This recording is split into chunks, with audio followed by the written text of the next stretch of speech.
मध्ये Meeshoचे पार्सल काय येत होते काय माहिती, एवढे पेंडिंग पडले होते पार्सल. त्यानंतर आज एक पार्सल आलं होतं 12-1 वाजता आलं असेल, नाही 12:30च्या टायमिंगलाच आलं होतं काय तर नंतर आहे ना मुलींचं आहे ना घेतलं आज आहे ना, म्हणजे माहिती होती आज की रेट कशी ठरवायची मेन म्हणजे.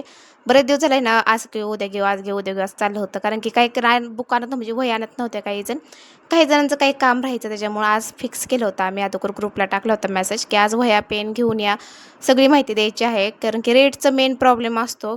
तर नेटवर्क, बोटने, गोलगळा, मटका गळा, पुढचा फ्रंट, मागचा फ्रंट, हे बरेच असे असे इश्यू असतात की ना काय काय कंप्लीट करायचं, किंवा आहे ना कस्टमर आल्यानंतर विचारतं की एवढ्या रेटमध्ये करून द्यायचं का, तर असं काही चालू असतं.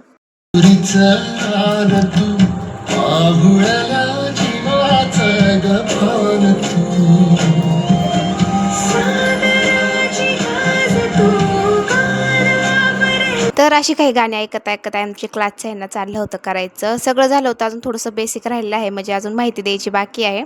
त्यानंतर पहिलं पाणी पिऊन घेतले, कारण की बरेच उशीर बडबड करून ना पूर्ण माझा घसा हे झाला होता. मग पाणी घेतलं आणि मुली पण आहे ना ब्लाऊज करत होत्या, कारण की ब्रेक दिला होता मध्ये मी. कारण की आता मेजरमेंट सांगायचे आहे ब्लाऊजचे, ते फिक्स करायचं राहिले. मग पटपट असं मेजरमेंटचं सांगितलं की प्रत्येक छातीला कसं बोटनेकचं टाकायचं, काय टाकायचं. तर बरंच वेळ चालू होतं माझं, 2-2.5 तास चालू असेल हे सगळं. मग फक्त थोडंसं शॉर्ट काढलं, कारण की सगळंच पूर्ण टाकता येत नाही. मग इथं बरंच काही सांगितलं, माहिती दिली, काय कशा पद्धतीने करायचं, काय करायचं. त्यानंतर ते तर सर्व झालं माझं. आता हे बाकीचे कामं राहिले होते हे कंप्लीट करायचे.